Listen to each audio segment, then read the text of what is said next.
Bande de cons, couillons, c'est en ces termes indignes et empreints de mépris que l'ex-locataire du pays de l'oncle Sam pour le compte du Gabon s'est adressé à ses collaborateurs grévistes, le ministère des Affaires étrangères de ce petit pays,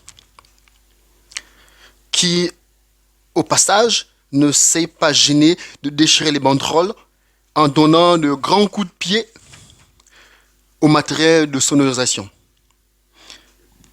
Et la cerise sur le gâteau, le ministre Moussa Adamo, puisque c'est de lui qu'il s'agit, a presque agressé M. Diawara, plus connu sous le petit nom de Diego pour ses aptitudes au football. Nous vous invitons à suivre ce reportage. Le ministre des Affaires étrangères, Michael Moussa Adamo, s'en est violemment pris aux syndicalistes de son département ministériel qui observent depuis quelque temps un mouvement de grève pour réclamer les meilleures conditions de vie et de travail. Tout se passe au mardi 10 janvier 2023. Lorsque fraîchement reconduit à son poste, le ministre va tenter de porte-main à Diawara Mundiegou Bokara, vice-président du syndicat des agents du ministère des Affaires étrangères.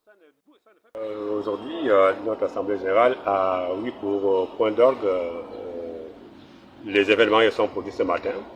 Le ministre des Affaires étrangères, après le premier conseil des ministres de leur gouvernement Ewowo, il est venu s'attaquer à notre vice-président.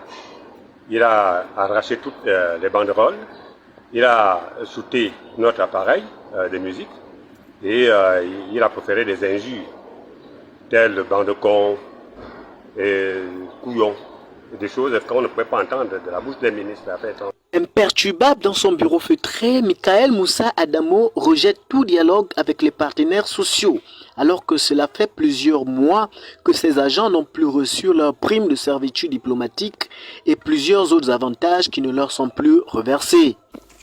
Ainsi, suite à ces événements malheureux, dignes d'un film de science-fiction, les agents du ministère des Affaires étrangères ont introduit une plainte auprès de leur cour constitutionnelle. Et son comportement, je dis tout simplement qu'il est aux abois. Il ne peut pas répondre à la lettre du Premier ministre. Il lui a demandé de résoudre, il n'a pas de solution. Parce que c'est un ministre qui manque trois choses. Il manque de vision. Il manque la foi. Il n'a même pas le courage. La vision pour voir qu'est-ce qu'il y a lieu de faire, qu'est-ce qu'il peut faire pour résoudre les problèmes des affaires étrangères. La foi, pourquoi on peut le faire, on peut trouver des solutions. Et le courage pour demander aux gens qui sont habilités à trouver des moyens, de trouver les moyens pour résoudre les problèmes des affaires étrangères. Ce sont ces trois choses-là qui manquent au ministre. Et on sent quelqu'un qui est aux abois, tout simplement. Et il s'attaque à tout. Jusqu'à oublier que nous sommes aux affaires étrangères où un comportement est de mise, c'est-à-dire la courtoisie et la négociation. Et ce matin, il n'a été ni courtois, il ne veut pas négocier, il ne veut rien du tout.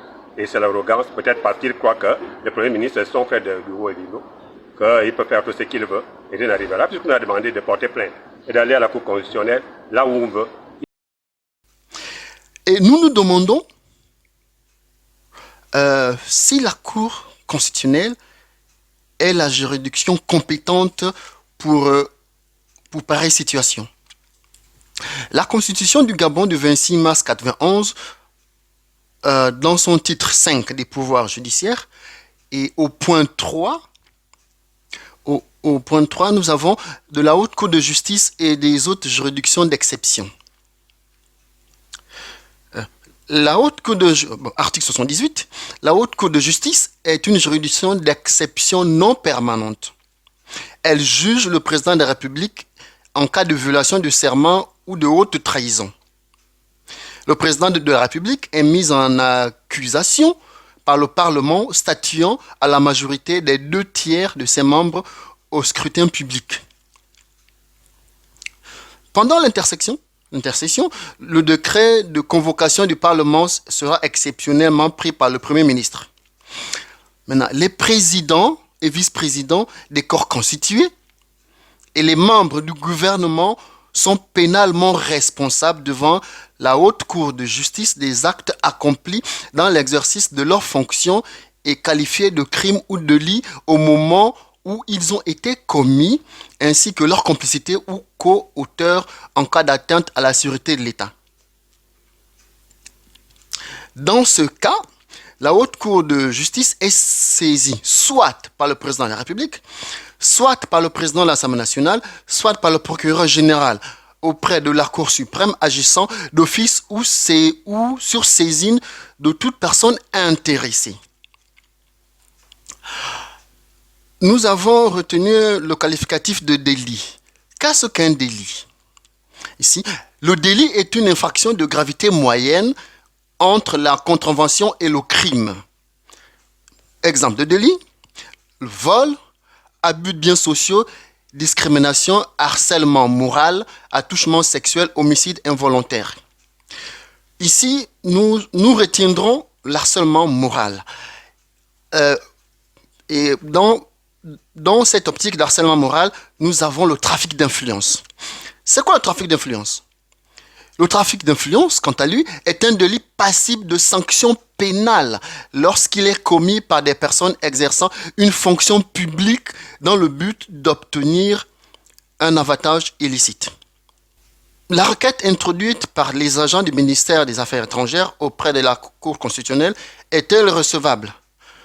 Nous disons que non, parce que la Cour constitutionnelle n'est pas compétente pour juger un ministre ou porter un jugement envers un ministre.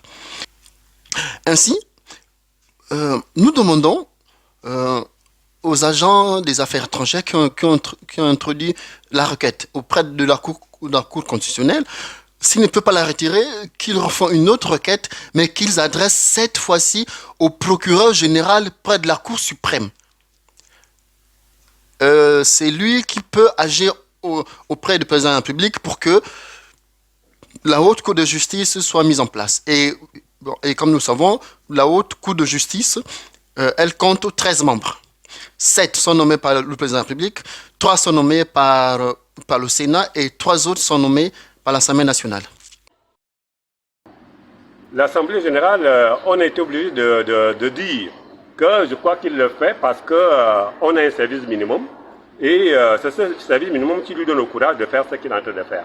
Parce que quand les gens viennent ici, ils trouvent quand même des services comme le passeport, comme le protocole. Ces services-là fonctionnent presque à merveille. Et on a dit qu'on va durcir le mouvement.